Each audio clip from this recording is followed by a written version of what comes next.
dear participants, we welcome you all for the second session of this program. Sir has already provided you an overview and detailed explanation about what we mean by evaluation and what is the difference between evaluation and assessment. As I know that Dr. KG Srinivasa already told you about that how it is possible for us to create rubric in a Google Classroom. And even in the first lecture of social pedagogy, Dr. S.S. Patnaik sir also give you an assignment related to the rubrics, where sir have shown two different rubric sheets for all of you, and the activity was to complete those rubric sheets according to the students you have in your class. So because you already have some sort of information related to what are the different types of rubric available and how it is possible for us to create rubric, before going into that detail, I want all of you to undergo one quiz. Earlier to that, there were some questions that you were asking from Dr. Sunil Dutt sir. There are many. One man said, what are the different tools available to all of us for as far as subjective evaluation is being concerned? Dear participant, it is very much possible for us to conduct subjective evaluation test also. So there are number of tools to try few of them. There is exam software tool. There is test case management tool. Another software that we can use for subjective evaluation is R exam, TAO. So these are some of the subjective tools that according to me are very easy for use by the faculty. So some of the tools like test case management tool and R exam tool and that exam software, the free trial for these tools are available, and it is very much easy to understand and very much easy to operate by the faculty. So you can try yourself some of these tools as far as subjective evaluation is concerned. Another participant said, is it possible for us to conduct a practical examination with the help of different software? If you want to conduct a practical examination, it is very much possible for us to conduct through online system. So there is one platform available for the faculty, that is mentimeter.com. On mentimeter.com, the teacher can design 9 different types of question. It can be multiple choice, it can be open-ended, it can be true, false. Even the teacher can demand for a short answer type question by using Mentimeter. So when the student is reply to that particular question asked by the faculty, at that same time only the teacher is able to calculate the result. So Mentimeter that is I am using for various practical examination. That is again very easy for the faculty to use for a practical examination. As far as the free version of Mentimeter is concerned, you can only create 2 questions at a time. But for the paid version, it is possible for the faculty to organize the test for your class student. Another teacher is saying that is it possible for us to conduct a practical examination on an online system? So I here I want to give an example. Say in lockdown period, there are many channels from which the people are liking and seeing and watching, like how to cook something, how to do this and that. Means a procedure for being defined, and people, even a common man, is able to understand that what step I need to take first for a given set of specification. So as far as practical parameters are concerned in our teaching learning practices, when it's a procedure knowledge that is being involved, it is very much possible for us to conduct online evaluation. So practical aspects we can also evaluate on different online platform. As a faculty, I need to identify what are the different software available to me. So once you have hands-on experiences on those software, it is very easy for you to use. I think in the next session, Dr. KG Srinivasa sir will tell you what are the different softwares available for you. Quizpool is there, Mentimeter is there, Answer Garden is there for your practical evaluations. For subjective evaluation, there are test case management tool, exam software tool, R exam tool. So number of tools are available. So people are also conducting subjective evaluation nowadays because of the situation. So I think all your questions have been explained. And sir said Google Form. As far as Google Classroom, Google Forms are concerned, they are very much easy to use. But yes, there are certain limitations when we are using Google Classrooms. So you can search for the different platforms available for the faculty. Manisha, am I audible to everyone? Yes, ma'am, you are audible. Some of the participants are saying that connectivity lost, resume Ma'am, again. I think it is for that particular participant. I'm just replying it to that particular participant that it was on his end that connection was lost. Okay, thank you. So, as far as our second session is concerned, rubric, before that, I want you to undergo one quiz that is being planned for you. The purpose of giving you that quiz is to check your level of understanding for the different topics that we have covered during this session. Specifically, two sessions, that is blended learning and cooperative and collaborative tool. So, Manisha, can you please provide link to all the participants? The quiz link, ma'am. Yes. So all the participants, I'll copy the that quiz link in the chat box, and I'm emailing it to all of you also. Thank you.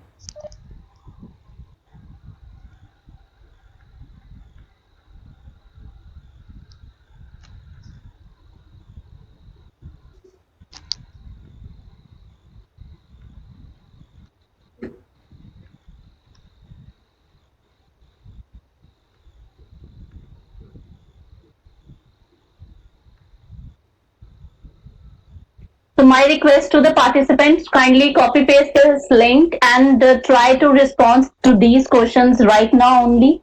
After discussing these statements only, we will move forward to our next topic.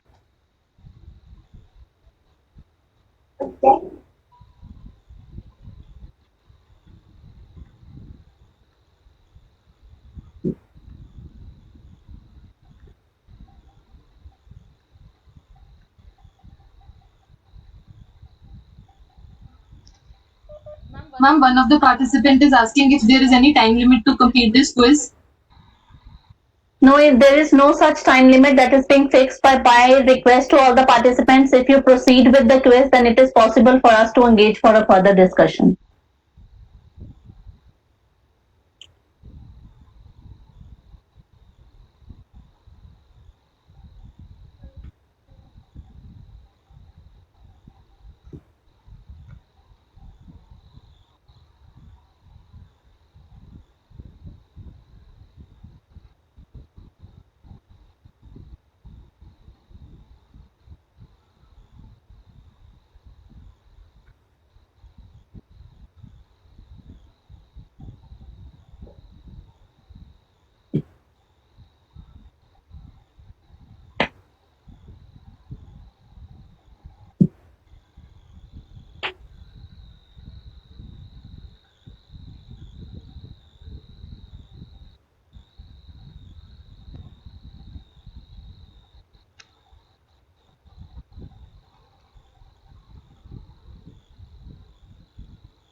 dear participants, we are able to get 58 responses from the different faculty members. So the purpose of providing you this particular quiz is to make you prepare for tomorrow quiz.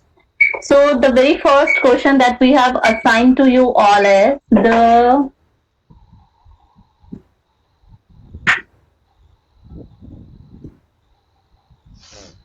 is it possible for the teacher to develop social skills by the use of?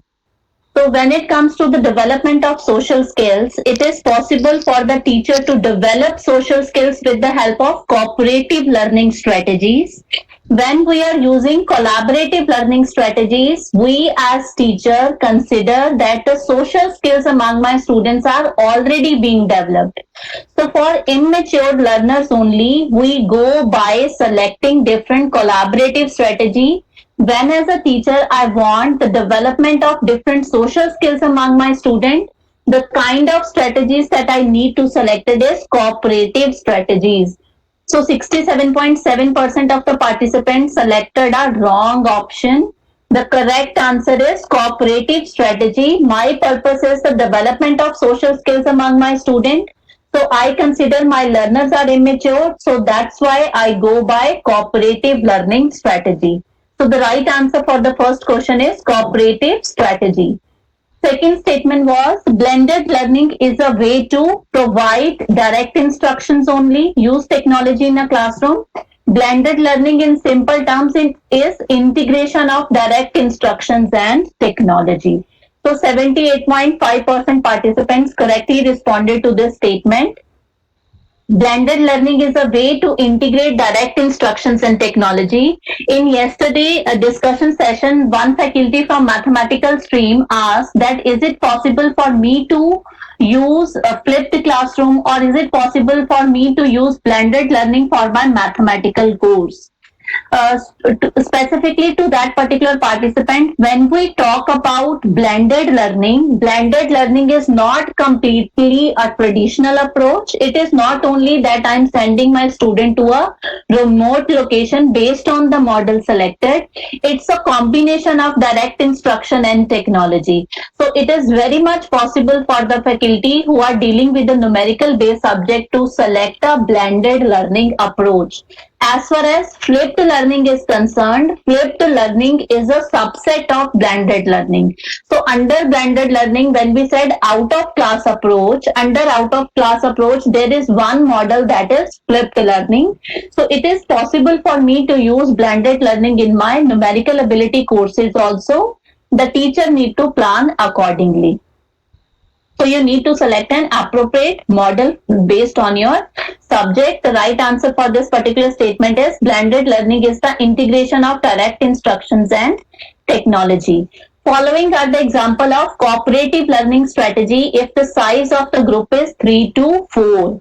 If the size of the group is 3 to 4, the cooperative strategy is considered as numbered head together. So when I said cooperative strategy means the activity specification will be provided by the teacher. The student within the group work, but teacher will provide all the details about that activity. So in case of think pair share is a technique where first the pair of the students will interact with each other, then that set of student will interact with another pair. So think pair share always started with 2 students. When the group size is 3 to 4, the cooperative strategy is considered as numbered head together. In some cases, the teacher can define or give the problem to 3 to 4 students by using problem-based learning also. But problem-based learning is for matured learners. So problem-based learning is a collaborative strategy. It is not a cooperative strategy. So numbered head together is a cooperative learning strategy that need to be selected by a faculty. So 40.7% of the participants selected problem-based learning. That is a wrong selection. Think pair share is not considered as a cooperative strategy. More or less, it is a collaborative kind of an approach, and numbered head together is considered as a cooperative strategy. So only 22% of the participants are able to give reply to the statement. possible to arrange competition among students by the use of collaborative strategy? It's a right answer. When we talk about cooperative strategy, in cooperative strategy, there is a requirement of cooperation, so students will work together. So it is not possible for the teacher to arrange a competition between the student by the use of cooperative strategy, but within the group for matured plan for any quiz or any type of a test. So the right answer to the statement is a collaborative strategy. The students frequently face problems using blended approach. The kind of the problem that the students frequently faces. So when it comes to a blended learning, the maximum problem the students are going to face is scheduling their work, because when we are using a blended kind of approach, it is a flexibility given to the student to study at their own pace, to study according to their own level. So the maximum problems the students are going to face in a blended learning approach is scheduling their work. So right answer for the statement is given by 45.7% of the candidates. So students frequently face problem using blended learning approach in terms of scheduling their work. So well friends, when this session will be over, I already passed on my slides to Manisha. So Manisha will forward you all the content that I have used while delivering for these three topics in this particular course. So I think you need to prepare yourself before appearing in that test scheduled for you by AICT.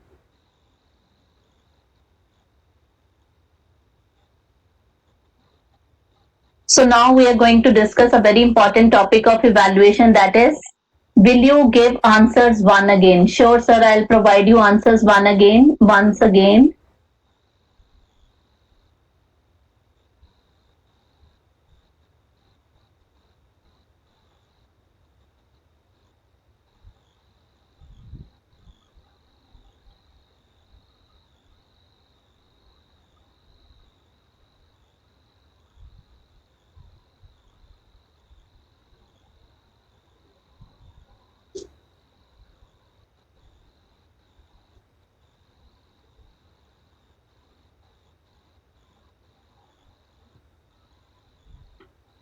So the very first statement was, is it possible for the teacher to develop social skills by the use of cooperative strategy?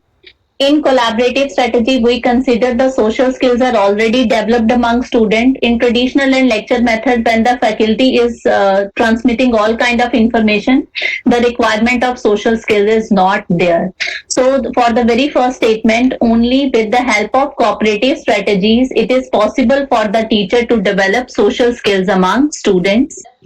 Blended learning is a way to integration of direct instructions and technology. There are in-class models and out-class models. Those models are already enlisted in a PowerPoint presentation that Manisha is going to transfer you after this particular session. By selecting an appropriate model according to the subject, the teacher can simply integrate direct instruction and technology. This is how blended learning works. Following are the examples of cooperative learning. So numbered head together is an example of cooperative learning strategy when the size of group is 3 to 4 students. It is possible to arrange competition among students by the use of collaborative strategies only. So there are many collaborative strategies where it is possible for the teacher to organize a competition between different groups. When it comes to a cooperative strategies, the purpose of a teacher to use cooperative strategy is the development of knowledge among learners. So we consider that learners are immature. That is why we go by the selection of cooperative strategy. In traditional setting, the teacher need to plan differently for the test, either the written test or the verbal test. That is possible in traditional setting, but within the group, it is possible for the teacher to arrange competition by the use of collaborative strategies only. The student frequently face problems using blended learning approaches, scheduling their work. Why we go for blended learning nowadays? We want to introduce flexibility in our education system as and when required, or whenever the time is available with the student must have content to study. So pace, path, and flexibility in terms of learning is provided to the student, but sometimes it is not possible for the students to schedule their work. So this is a most of faced problem when we go by blended learning approach. So I think the answers have been clear to all the participants. One participant is asking, is not collaborative learning focus on group goals? You are very right, ma'am. When it comes to a collaborative learning strategy, it is focusing on group goals only. But when in collaborative learning strategy, say for example, you are going with a strategy of project based. So one group of the students are working on a project and a group of working on some another project. So is this possible for the teacher to organize a competition between the two different groups? Whereas in cooperative strategy, the purpose of the teacher is to provide new information to the student within the group. So teacher is also cooperating with the student. So competition is not possible. Collaborative is working towards group goal. Cooperative is also working towards group goal. But the objective of using these two strategies are altogether different. So we need to keep in mind that when my purpose is to improve learning, I will simply go by cooperative learning. When my purpose is to evaluate or organize any activity for my matured learners, I will simply go by collaborative strategy. Group is there in two of the strategies. So I'm not going to give answer once again because answers have already been provided to you two times. So maybe in the end of the session, if there is any problem, you simply write it in chat box. Then I will reply to the statements. Now we move forward for our session for today, that is rubrics. So my first question to all of you is, how many of you already uses rubric at your institute level? So you can reply in a chat box. How many of you already uses rubrics in your class? No? Okay.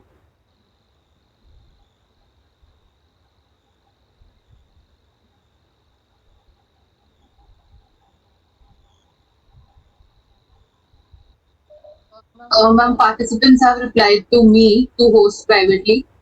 So two of them say no, one is yes, one is partially we use, some say sometimes. Okay. So So more or less, we all are aware about what we mean by rubric and how it is possible for me to use rubric in a class. Either you use it partially, maybe for your laboratory environment or for your classes. If you are using rubric, it means the format, the kind or the different types of rubric that can be used by a faculty is already known to you. So in this particular session, I'm not going much into the details of what are the different types of rubric. But for the participants who are saying that we are not able to use rubric in a class, for those participants, there is one software there is one platform on internet that is Ruby Star. So on to have information, it's Ruby Star. So when we said in this particular platform, there is some of the rubrics that are available. But as far as higher education is concerned, this particular platform provides prepared rubric for a school education system. But to understand the concept of a rubric, one can go on this particular platform and identify how they are using rubric, and according to the students you have, it is possible for you to design a rubric. So that can be one clue that serve the purpose that how it is possible for me to design a rubric. So in this particular session, we are going to discuss in detail what we mean by rubric, the concept and explanation of the rubric, concept of evaluating a student performance, and list various types of rubrics, various steps taken into consideration while designing to a rubric, and design scheme for the formation of rubric for the different activities. So depending upon the kind of activities you have at your institution level, you need to design a rubric. So before going into the details of rubric, whenever I'm designing rubric, it is very much possible for me to evaluate cognitive abilities, to evaluate psychomotor ability, and to evaluate affective domain of my students in any educational institutions. So with the help of rubric, it is possible for me to measure or evaluate the knowledge component part of the student learning, the psychomotor or the skill component part of a student learning, and even I am able to evaluate the different behavioral patterns or the different behavioral issues that I want to modify among my learners. So rubric will serve this purpose. We are able to evaluate cognitive, we are able to evaluate laboratory subjects also, we are able to evaluate the behavioral part of the students also. Another question arises that why there is a need of rubric. In the last session, sir has discussed there is a difference between evaluation and assessment. So when it comes to rubric, it is possible for me to evaluate my students. It is possible for me to assess my student. So rubric will serve both the purposes of evaluation and assessment. When I am going for an assessment, so my next question to all of you is when it is said I am going either assess my student and evaluate my student. So when I am going to assess my student in my day-to-day classroom activities, any participant can reply in a chat box. When the teacher need to go for assessment and when the teacher need to go for evaluation. You have already cleared all these things in the last session only. After exam assessment? No, sir.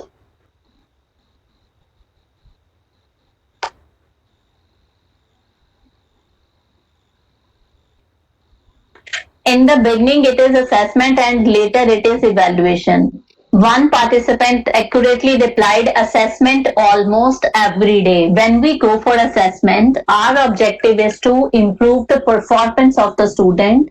My purpose as a faculty is to improve the quality of the work of my student. So assessment is a part of our day-to-day routine as far as student learning is concerned. When I want my student to rank against the criteria, when I said you are able to get good marks as compared to another student, it means I am providing ranking to that particular candidate. I'll simply go for evaluation. In technical education system, there are formative and summative evaluation. Formative evaluation we consider as an internal assessment. Internal evaluation and formative is our after exam when we give rank or division to our student.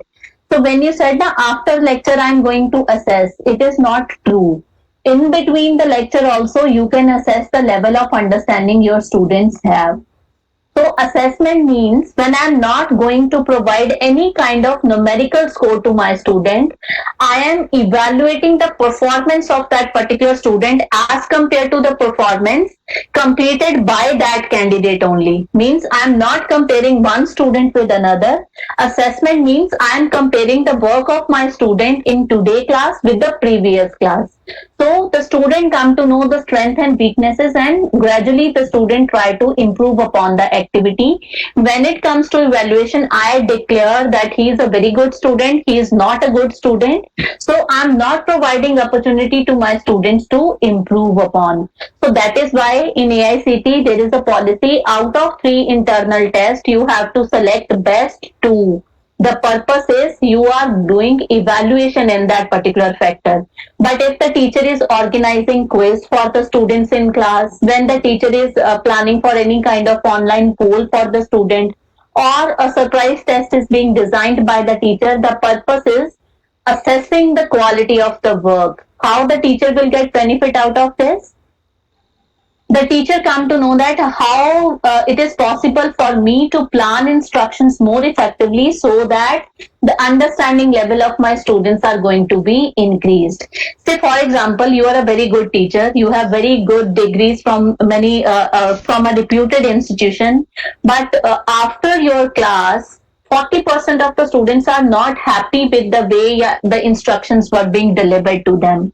Maybe the teacher have all kind of information, but that information is not appropriate according to the level of the student. So when I'm planning instructions for my student, my planning need to be according to the level of students I have in my class, and gradually I need to improve upon their performance. That is why assessment is an day-to-day activity. It is possible for a teacher to plan assessment with the help of rubric. So in a classroom, the teacher can provide a rubric sheet and give it to the student and said the student that your performance will be evaluated on the basis of this particular rubric sheet after the end of my lecture or in between the lecture, the way you want to plan. So assessment, the purpose of assessment is to improve the quality of the work. Evaluation, when you said we are using rubric for a project work, when we are using rubric for a practical class, it means you are providing final evaluation to for your students with the help of a predefined criteria. It means you are evaluating with the help of that rubric sheet. So my dear participants, rubric can be used for evaluation also, rubric can be used for the assessment also. Now what we mean by rubric? Rubric is basically a Latin word. The meaning of this word is red earth for coloring. Initially, there was a condition forced on the faculty members that you have to check the answer scripts by using red ink only, from where this particular name is derived for this evaluation tool.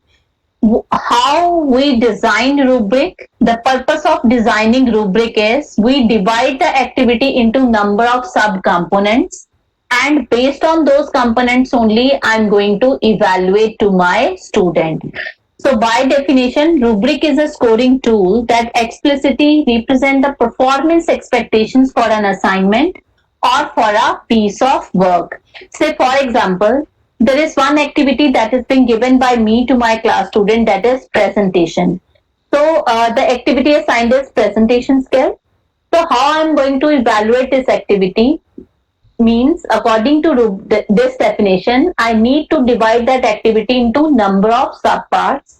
For presentation skill, maybe I evaluate my student on the basis of information collection, on the basis of use of visual aids, on the basis of their communication skills, on the basis of their class participation. So presentation skill is an activity which I divided into 4 major pieces. The very first one is information collected by the student, use of visual aids in presentation, then communication skills of my student, and the fourth one is the class participation. So these are the 4 major dimensions on the basis of which I am going to evaluate a presentation skill. So rubric is a scoring tool that explicitly represent the performance expectations for an assignment or piece of work. Say while preparing for that activity, one of my students spent maximum time in designing PowerPoint presentation. He want to organize information, structure information, put so many images, so many designs, but that is not the part of my rubric sheet. I said information collected from authentic resources. It means I want my student to add some of the research articles, some of the journal papers in that PowerPoint presentation. That is my expectations as a faculty from that particular candidate. When I said communication skill, I want my student to present well by the use of appropriate nonverbal behavior, and at the same time, the message the student is designing at his own end, the same kind of message need to be interpreted by the rest of the student. That is my expectations in terms of communication. When I said class participation, I want my student to accept the responses of the fellow students if they are providing any kind of suggestion or any input for that presentation. I want my students to accept those responses from the students also, and at the same time I want that student is able to reply to the statements asked by the other students or by the faculty. That is a class participation. While presenting information, some of the students do not ready to accept the responses given by the other students in a class. I want my student to have an collected of an information while presenting for that particular activity. So that is my expectations as a faculty from that presentation. When I said use of different visual aids, so I need to specifically mention what kind of visual aid I want my students to integrate. So as a teacher, I consider that if a smart board is available in my class or a PowerPoint projector is available in my class, my student need to present information with that. I want my student to provide hyperlink of the different videos available on internet. I want my student to show some relevant images that he or she is able to extract it from a research literature. So these are my expectations. So if these expectations I am not forwarding to my student will prepare that presentation according to their own perception. So at the end, the purpose to provide this activity is going to result into nothing. So rubric, when we are dividing activity into number of subcomponents and providing explanation to those components, it is possible for the student to perform in a way the faculty is expecting. That is why this particular tool is introduced in our education system, and this tool is not new. In India, we are using this particular tool from the last 30 to 35 years. So some of the institutions are already developed their rubrics and they are using rubrics for the students since long. So why we need rubric? Now the question arises, in Indian education system, as far as summative evaluation is concerned, we have internal assessment criteria that is already defined. My student need to sit for an exam only. Only then I am going to give him or her 40% of the weightage for internal assessment. There is a whole big structure of summative evaluation where paper setter is different, paper checker is different. There are number of students who are appearing for that examination, and there are criteria fixed by university and boards that we as academician have to follow that criteria only. It means flexibility to change the summative evaluation criteria is not there with me as far as my final examinations are concerned. So from this, it is not possible for me to design a rubric for my external evaluation. But for internal evaluation, I can simply go by rubric. Why we are not able to use it for our external evaluation? Because in external evaluation, as I earlier said, we have so many stakeholders. The teacher who is teaching a subject, it is not that teacher is going to set a question paper. So teacher who is teaching subject is different, paper setter is different, paper is checked by a different faculty member. There is a criteria that the student need to fulfill, so there is no chance given to the students to improve upon in future. So for our external evaluation system in India, if it is a defined criteria by your university and board, paper setter and paper checker and teacher who is teaching is different, it is not possible for us to use rubric. But if it is an autonomous institution where the teacher who is teaching a subject is setting a paper and then checking a paper, then in that particular case, for every question item, you are able to design certain criteria. But as a whole, it is not possible for us to use rubric for our external evaluation. For our internal evaluation, when the flexibility is given to the department to design an evaluation criteria, it is possible for you to design rubric. So why we need rubric? As a teacher, my purpose is my students need to improve upon the quality of work gradually. So day by day, I want my students to develop their strength in that subject matter. So maybe after 1 week or 2 weeks of your initiation of the semester, I come to know that there are students in my class who have different abilities. So there are some of the students who are very good as far as the different activities are concerned. There are students who are below average and there are students who are excellent. So according to that, after 2 weeks, I come to know that there are subset of students in terms of their ability. There are excellent students, there are good students, and there are average student. So once the teacher is able to identify the level of the students in your class, the teacher can design rubric criteria according to that. So, for example, there is a variation in the quality of the work received from the student that would make sense and help the faculty to understand the resulting spectrum of the grade for the classroom assignment. So the grade that we have decided is excellent, good, average, and needs improvement. How I'm going to define this particular spectrum of grade? By knowing the level of the students who are sitting in my class. So simply say I have given a very simple case study to my class students to check their level of understanding.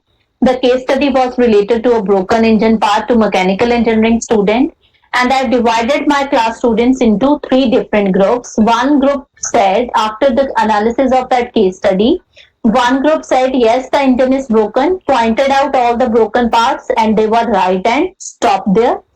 Second group said agreed the engine was broken. They went on to say why it was broken and maybe even said what effect the broken parts had on the rest that was not broken.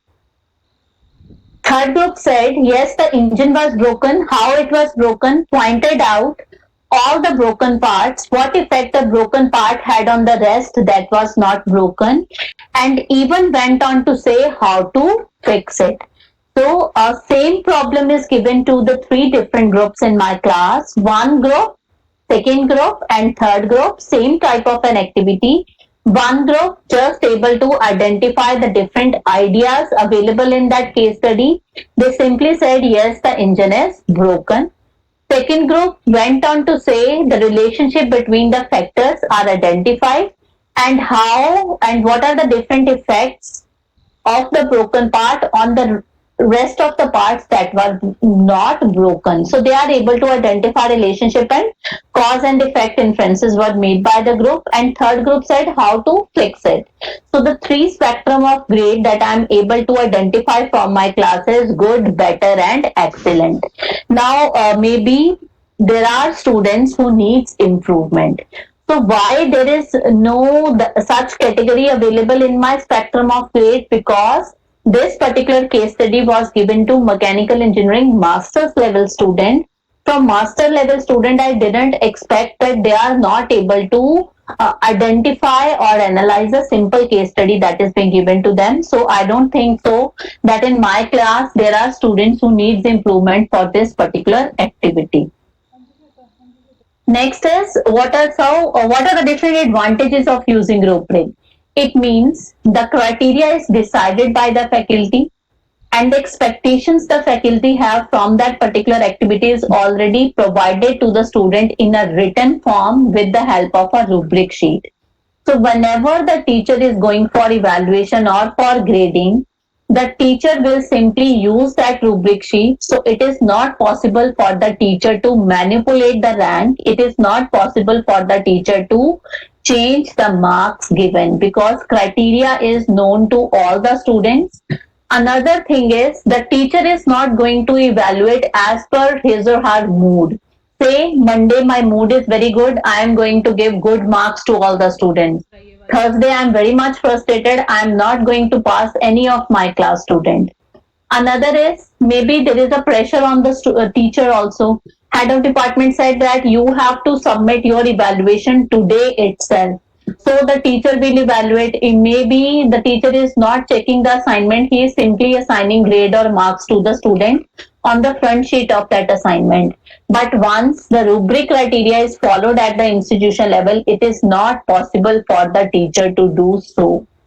The teacher need to go by that criteria only. Otherwise, there will be heated argument between the student fraternity and the faculty when the criteria is known to the student.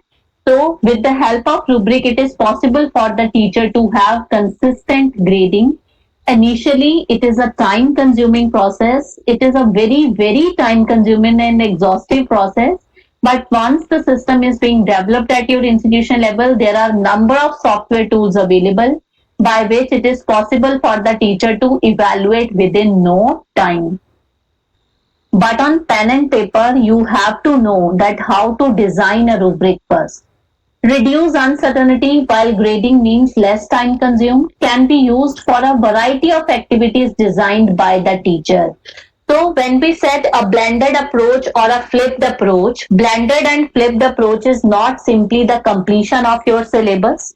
Blended learning, blended teaching is not simply assigning activity again and again of similar nature. So when I said na blended learning and my students are individually reading the content at their own time, as a teacher, I'm also providing them instructions.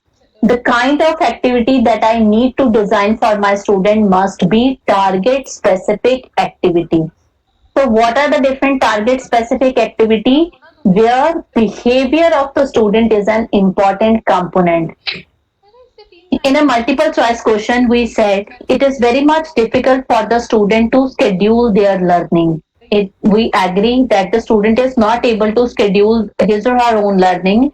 It means as a teacher, I need to create such opportunities where I compel and force my student to perform certain activities.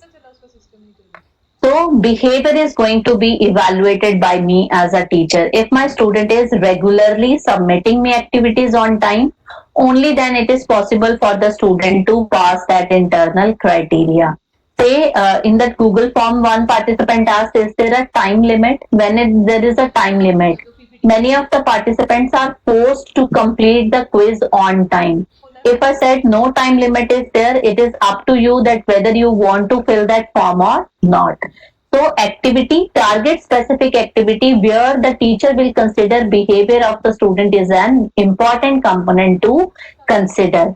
In the last session, one participant asked to Dr. Sunil Dutt sir that how it is possible for me to engage my students in an online learning environment. It is very much possible for us to engage our student either by integrating assessment in between your lecture or assigning and designing an activity that is directly related to your lecture. So by this, we are able to engage our students in blended kind of approaches. So there must be variety of activities that need to be designed by the teacher. So every time the teacher is not going to give written assignment again and again to the student. Maybe first time a written assignment, second time a simple project, third time a group based activity, and fourth time I'm going to design a surprise test or a quiz for my student. So variety of activity need to be introduced by a teacher.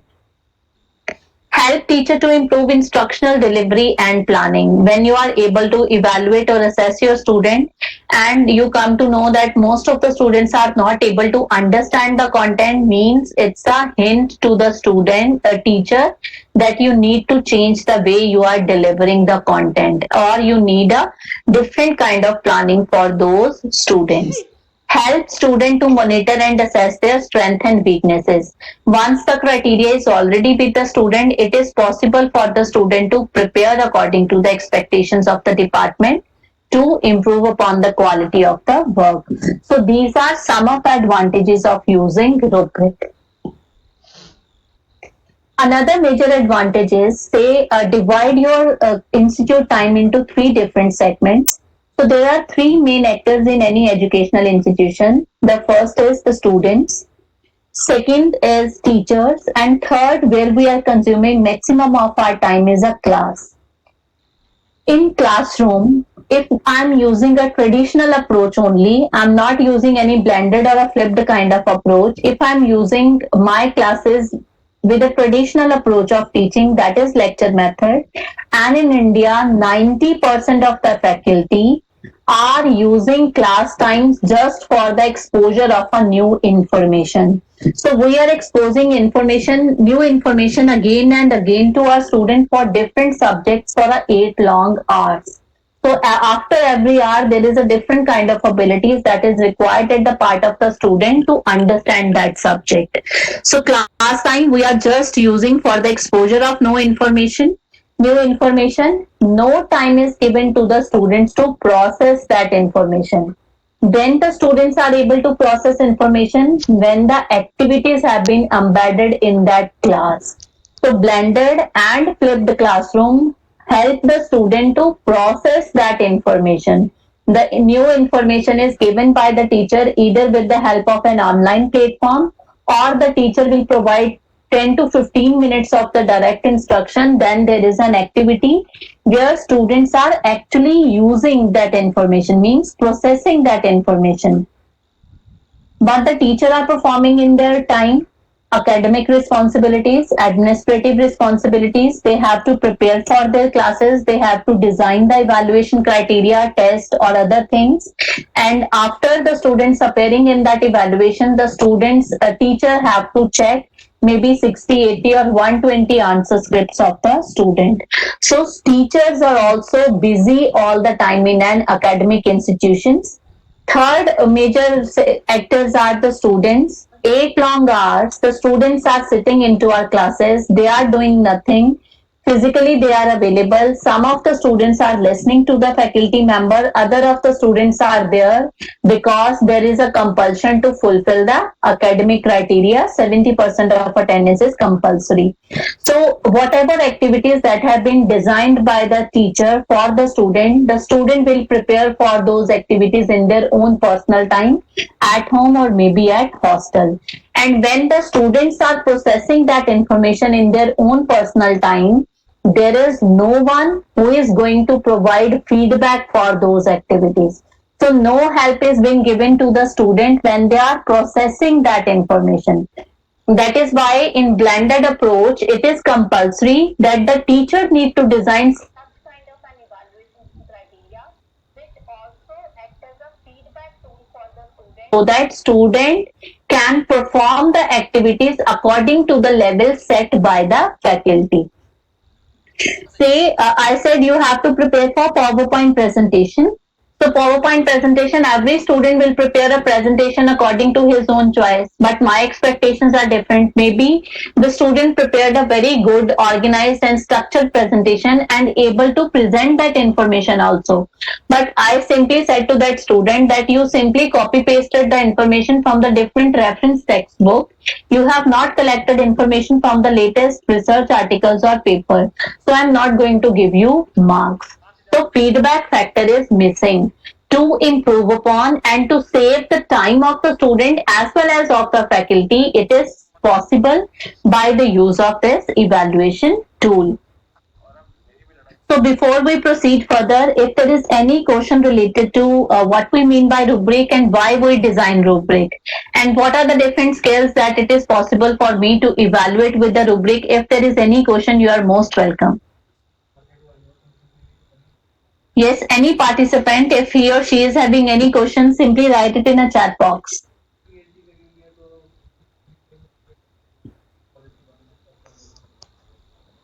Rubrics is given to student earlier.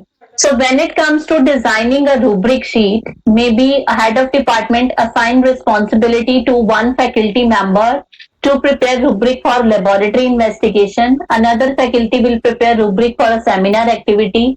Third faculty member will prepare rubric on written assignment pattern. Fourth faculty will prepare rubric on a project work, and fifth faculty will prepare a rubric for the students who actually needs improvement, means developmental kind of rubric. So there are 5 faculty members who are preparing different types of rubrics for different activities. Once the rubric sheets have been prepared by those faculty members within the department, those rubric sheets will be distributed among all the faculty members, including your head of department.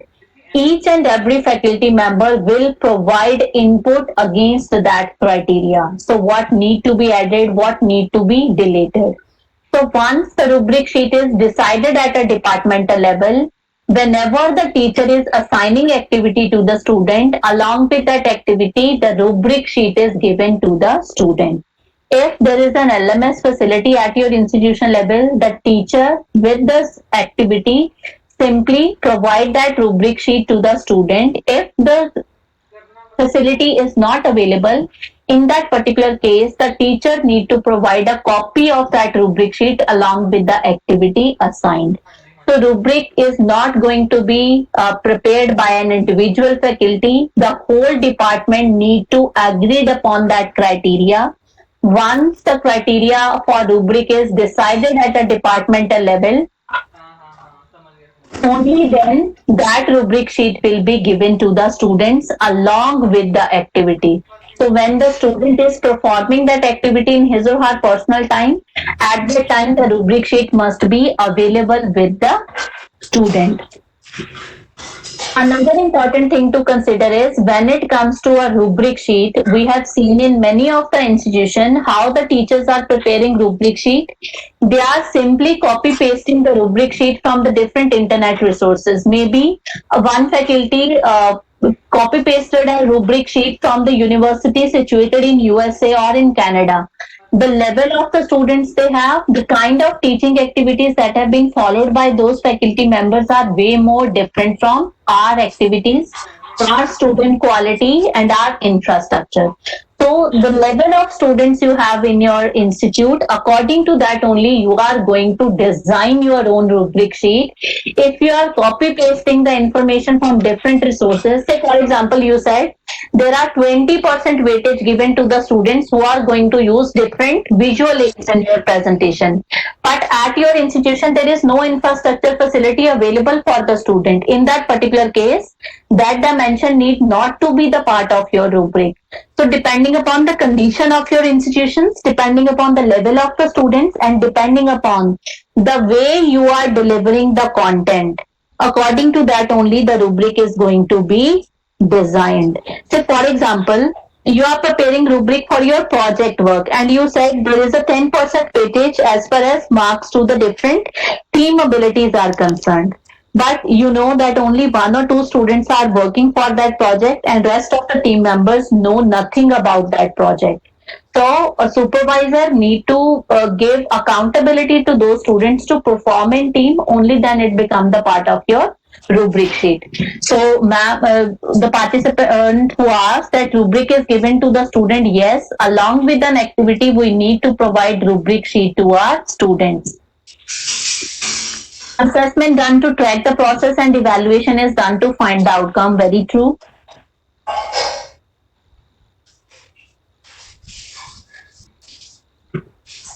Can rubric be used by the students for evaluating to avoid biases? Definitely, when we are using such kind of rubric tools for our student, evaluation tools for our student, where the criteria is known to the departmental faculty and to the students are going to compare their performances also. So when we are starting using rubric as an evaluation tool, it's a suggestion from my side, always start with a peer evaluation. Say one group is presenting an information, rest of the group will evaluate the performance based on the rubric sheet. So there is a peer evaluation kind of culture that need to promote it first. After that, when the student accustomed to this kind of evaluation, then gradually the faculty shift from peer evaluation to the individual evaluation. Can you explain the fourth advantage once again? So what is the fourth advantage? I need to calculate. First, second, third, and fourth. Help teacher to improve instruction delivery and planning. Say, for example, you are a faculty from the subject of communication skills. There is a one weightage given in that rubric sheet for in presentation. Throughout engineering, whenever the student is presenting, the communication skill is going to be evaluated. Say the student is presenting something during his or her fifth semester and student is not able to present in front of audiences. It's a question to the faculty of communication skills. It's the question to the faculty who were teaching in third semester, fourth semester, that why till now the student is not able to present information, the student is not able to deliver technical information in front of other audiences. So when we said communication skills, specifically in engineering, it is not compulsory that the student is going to express or present information by use of the global language, that is English. If the student is able to present by using their regional language also, means the student is able to provide information to the rest of the candidate as far as presentation for a technical topic is concerned. Gradually, we need to improve the language of the student also. But if at all the student is not able to present anything, the student feel hesitated, the student felt anxiety during presentation, it's a question on the departmental faculty that why up to fifth semester my students are not able to present information. So by using when the criteria is decided at departmental level, it's a question on the department that if it is a evaluation given to this particular criteria means the faculty need to focus upon that my student need to have such kind of abilities to perform the activity. So it helps the teacher to improve instructional planning and delivery. Can you explain with example how to create rubric? Yes, we are going to do that only now. Rubric can be used for as far as your internal evaluation activities are concerned. It is possible for us to design rubric for practical work, for industrial work, for field visit, for industry internship, for laboratory work, even for your written assignments. So it is possible for you to design rubric for each and every activity. My request to the faculty member, kindly do not copy pasted the rubric sheets available on internet, because the rubric sheet need to be prepared according to your teaching style at departmental level and the kind of the students you have.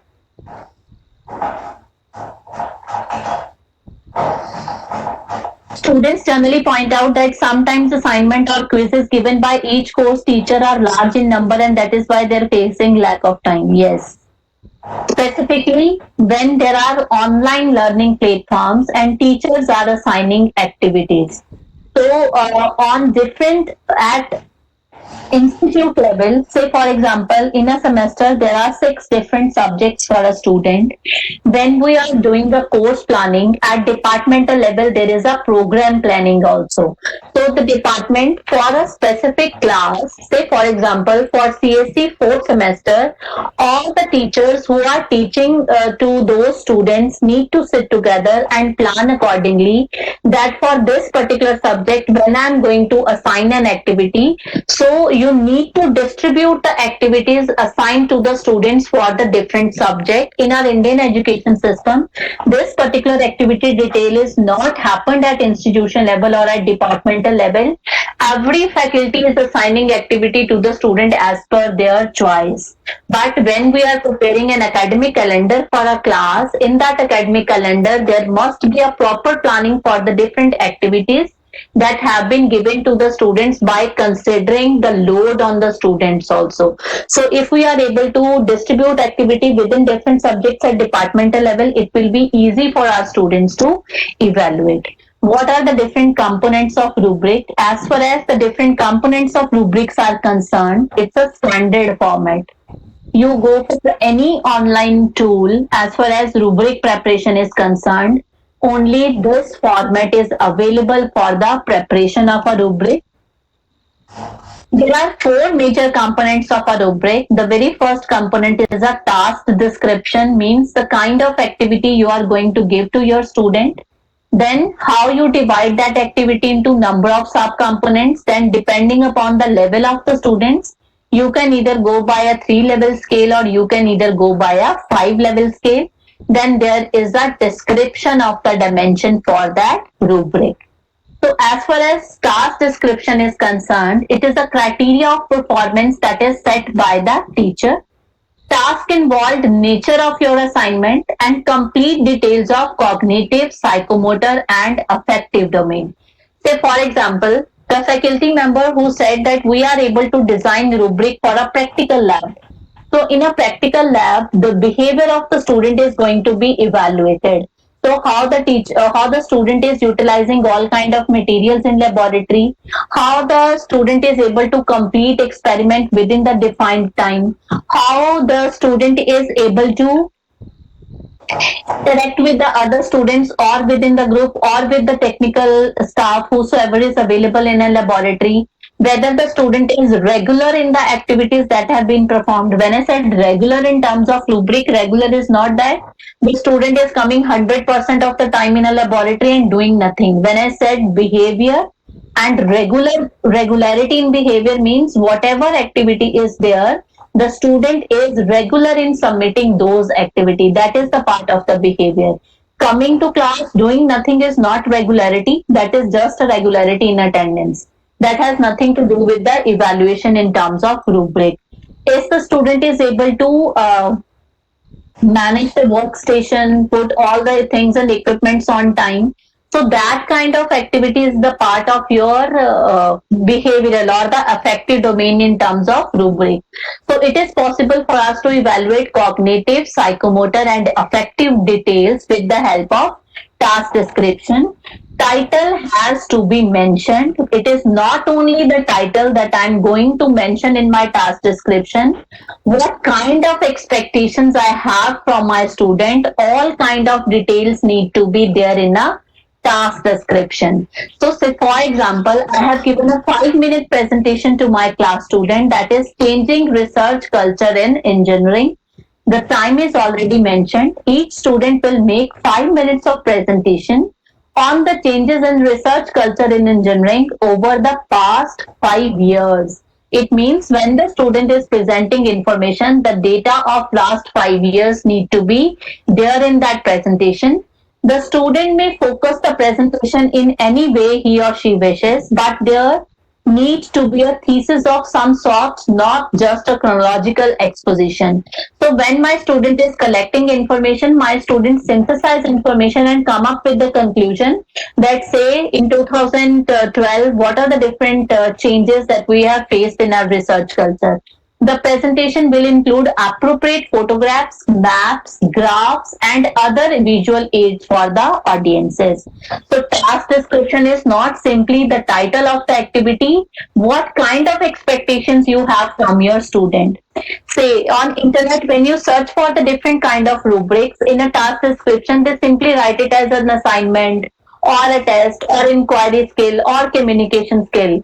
We need to consider that we are preparing this particular rubric sheet for a higher education system.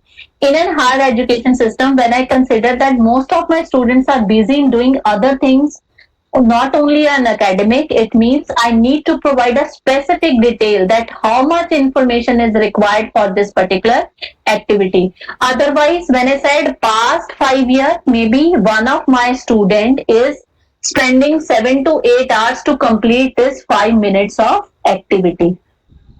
So again, cognitive flexibility and cognitive loading need to be considered by the teachers who are teaching in higher education right now, because information is in abundance. So we need to explain each and every parameter that I demanded for my students to complete for that activity.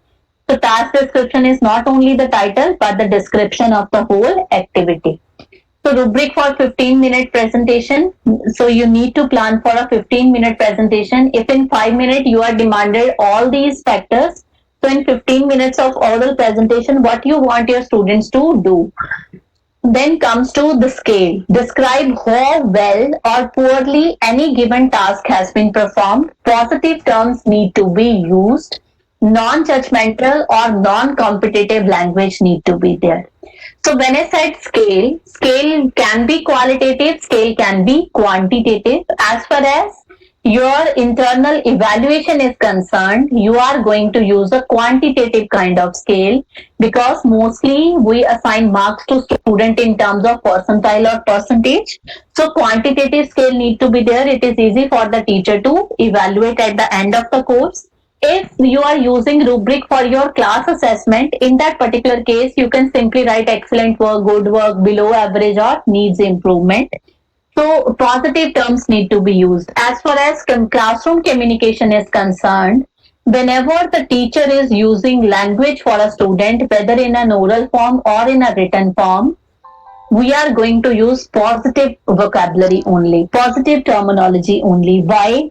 Then I said you need to motivate your student. I'm not going to engage my student in 1 or 1.5 hour talk that how it is possible for you to get motivated, because in engineering institutions, we do not have much time. When it comes to developing soft skills, within the class only, there are certain activities, there are certain things that need to be considered by the teacher, that how my personality, how my behavior is going to affect the personality of my student, because some of the students consider you as your role model, some of the students are copying your behavior. So the positive kind of terminologies need to be used by your student based on the level of the student. So for example, in my quantitative scale, I can simply say to my student that you are fail, but I'm not using fail as a terminology. I said needs improvement. Means right now your performance is not up to the mark. You need to improve upon for this activity. So rather than writing fail, I'll simply write on my scale that you need improvement. Non-judgmental and non-competitive language need to be there. So, when we said non judgmental, you said you are a very good boy, you are a very bad girl. It means you good job can be there, good task completion can be there, but an overall candidate is not good or bad. So, whenever the teacher is using a written or an oral language in a classroom environment, it must be non judgmental and non competitive. This is the only way which helps me to motivate my student and engage my students in the process of learning. If in every class you point out one or two students and start saying them that you are not able to do anything, you are not good for anything, those students will not be engaged in your process of teaching. So task description, the dimension, then scales, excellent, competent, and needs work. Why competent? I want my student to shift from competent category to excellent category. So non-judgmental or non-competitive terminologies need to be used by the teacher. Then dimensions are nothing but it is a task analysis. In outcome based education, we call task analysis as activity specification. So, in how many subparts you are going to divide your activities, maximum the number of division difficult for the faculty to evaluate. Say there is a project work rubric and you are going to divide your project into 15 different dimensions. So when the teacher will sit and evaluate a student project activity, maybe that teacher require 20 long hours to complete that activity. So teacher need to think upon how many numbers need to be there. So optimum number need to be selected as far as subparts are concerned. Subparts will clearly defined in all the aspects. So description of those subsets. So when I said communication skills, one teacher can give communication skills in terms of two dimensions, that is nonverbal communication and verbal communication. So when I am communicating verbally in front of my students, at that time only my students are going to evaluate my non-verbal behavior.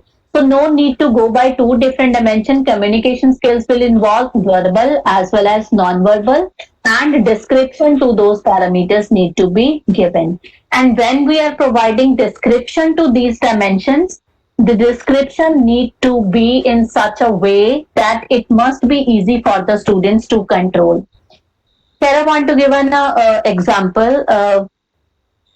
I was in an exam duty and there was a question asked by a teacher in a written examination. Identify what are the different mitigating measures that we are able to take in case of man-made disaster. Students know the answer, but the term was mitigating. So many of the students who are from suburban area or from rural area, they are not simply able to identify that mitigation simply means control. So whenever we are using such kind of terminologies, we need to consider the level of our students also. So my purpose is to evaluate their cognitive ability as far as natural disaster management subject is concerned. I am not here to evaluate the skills related to our English as a language. So, for a technical teacher, if it is possible for the teacher to provide a simple language to the student, the teacher for evaluation purpose specifically, the teacher need to go for that only. So, whenever we are providing description, the description need to be in such way that it is easy for the student to understand. So, then dimensions and then weightage to the different dimension also need to be decided at institute level. Description of dimension should contain description of all the levels of performance in that dimension. So when it comes to rubric is a game of language. It is very much easy for you to decide a scale. It is easy for a department to decide activity specification or task analysis for the activity assigned. But when it comes to providing description of different dimension, it is easy for a faculty to define excellence level. It is easy for the faculty to define needs improvement level. But when it comes to differentiate between good and average, it certainly requires a command over a language.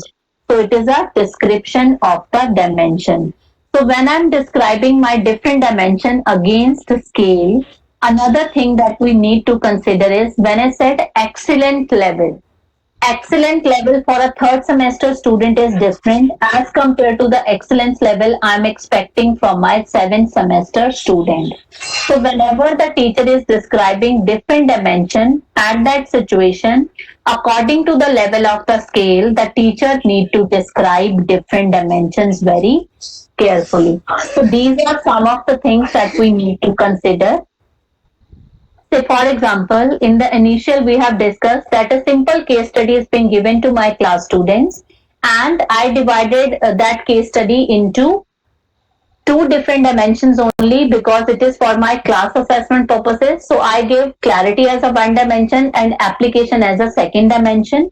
The scale decided is good, better, and excellent. Good is 3 point, better is 4 point, and excellent is 5 point.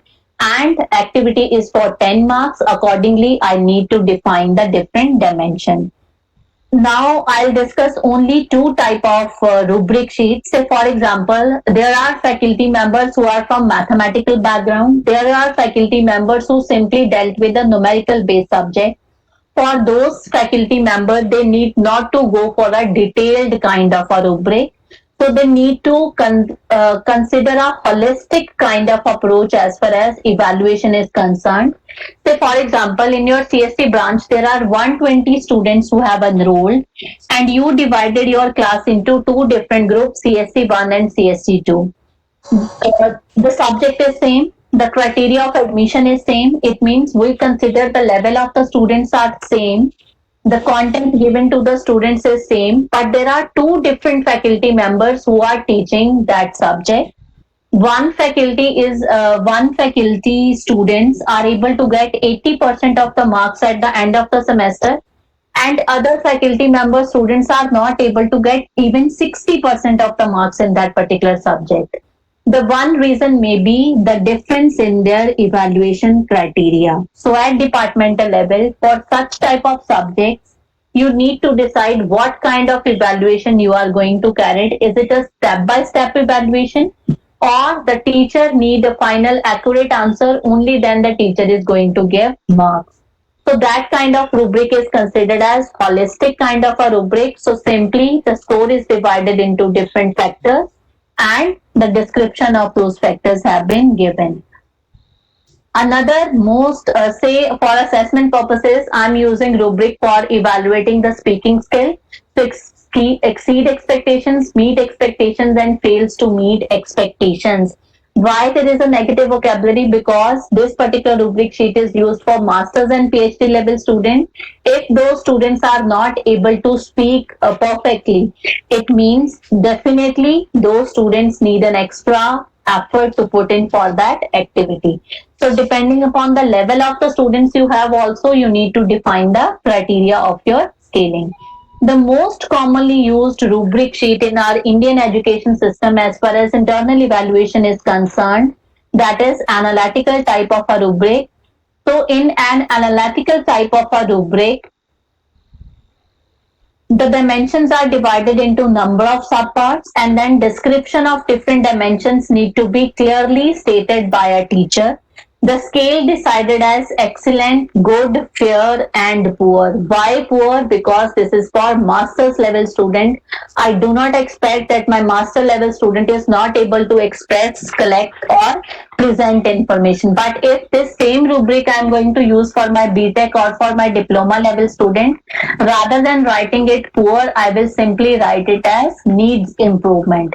If you are using this rubric sheet for your internal evaluation, means you are going to add the score of this rubric sheet to the final score sheet of the student. Again, in that case, I need to consider poor over here, because according to the academic criteria, if the student is failed to receive less than 40% of the marks in my university, that student is considered as fail. Fail means poor. So if it is for internal evaluation, then I will go by a poor only.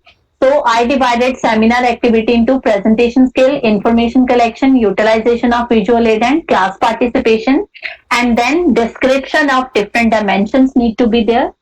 Whole attention of the entire audiences with the use of direct eye contact, seldom looking at notes, excellent communication skills, speaks with voice modulation to maintain audiences interest and emphasize key points and make best utilization of the time. If the student is able to do this, the student is in excellent category. If the student is in fair category, that he or she will display less eye contact with the audience, reading partially from the notes and slides, speak in uneven volume, and not very good in terms of the communication skill. So likewise, you have to define and provide description to each and every dimension. So this is an example of a analytical rubric sheet. Another set of rubric sheet is a task specific rubric sheet. So for example, at your institution level, you are going to prepare a rubric sheet for your project work. In that project work, the evaluation is being carried out at two different levels, and when the students are able to identify a problem, and at final submission of the project. It means two different rubric sheet based on the task need to be given to the student, and at the end the teacher will compile the score. So for a case study analysis, maybe for a case study analysis for my class student, reading skill, understanding skill, problem solving skill, and presentation skills are required as far as master's level students are concerned. So I can give average of these scales also 5 to 6, 3 to 5, and below 2. So it need to be changed here 5 to 3. So accordingly, I need to provide description. So by reading, understanding, problem solving and presentation skill, because when I said case study analysis, my purpose is when the students are able to do a case analysis, when they are having a perfect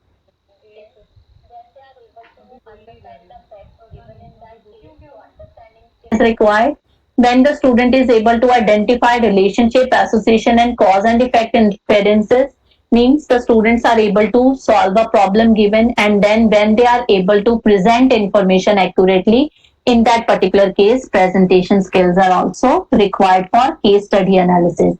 So depending upon the nature of an activity, you need to decide upon what are the major dimensions on the basis of which I am able to evaluate this activity. So in seminar, there are presentation, information collection, utilization of visual aid and class participation. Say for example, you are going to prepare rubric sheet for your laboratory investigation. So when we said laboratory investigation means process evaluation, product evaluation, general behavior of the student, and viva voce, that is an compulsory academic criteria to fulfill. So process, product, behavior, and viva voce. Minimum the dimension, it will be easy for the teacher to identify. As far as the senior faculty members are concerned, the senior faculty members are mostly involved in evaluating the performance of the faculty and the students who require additional effort. So developmental rubric sheets can be prepared by the management personnel. In a development rubric sheet, we simply monitor the development of a process, product, and behavior.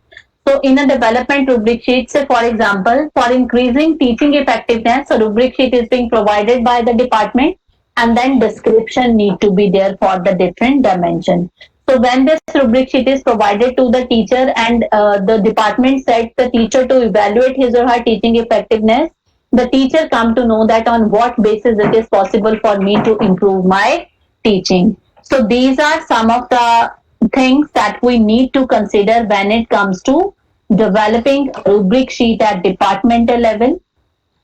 So whenever we are preparing rubric sheet, this is a checklist to consider to prepare an effective rubric. Does the rubric relate to the outcome being measured? So according to your learning outcome, criteria is going to be decided based on the type of activity. You need to identify what are the different skills that you are going to measure. Does it cover the important dimension of a student performance? Does the criteria reflect current conception of excellence in the field? Does the rubric reflect what you emphasize in your teaching? Does the highest scale point represent a truly exemplary performance or a product? Are the dimension or scales well defined? Is it clear to everyone what each scale measures? Is there a clear basis for assigning score at each scale point? Is it clearly exactly what a student need to do to get a score at each point? So these are some of the criteria that we need to focus upon when it comes to preparing rubric sheet for our students. So friends, this is all about how it is possible for me to prepare an effective rubric sheet for my class student based on the level of the students you have. You need to prepare evaluation criteria in line with your teaching. So that is how it is possible for us to design this rubric. There are number of softwares available. As far as different software in teaching learning processes are concerned, every single day a new software, a new platform is being introduced for all of us. If we know the pedagogical aspects of our teaching learning, it is not difficult for us to integrate technology. You name a tool, there are number of YouTube video available on an internet by which it is possible for you to understand that how to proceed for that tool. So to know a tool, to use a tool is not difficult process. The process that is the most difficult part is to understand, say why I'm evaluating my student, why there is a need for assessing my student. If I'm a faculty for a theoretical subject, what are the different things that I need to consider? If a same subject is being taught to third semester and to seventh semester student, what kind of variation need to be there according to the type of the students we have? So these kind of aspects need to be clearly considered by a teacher before using any kind of technology or before planning any instructions for my student.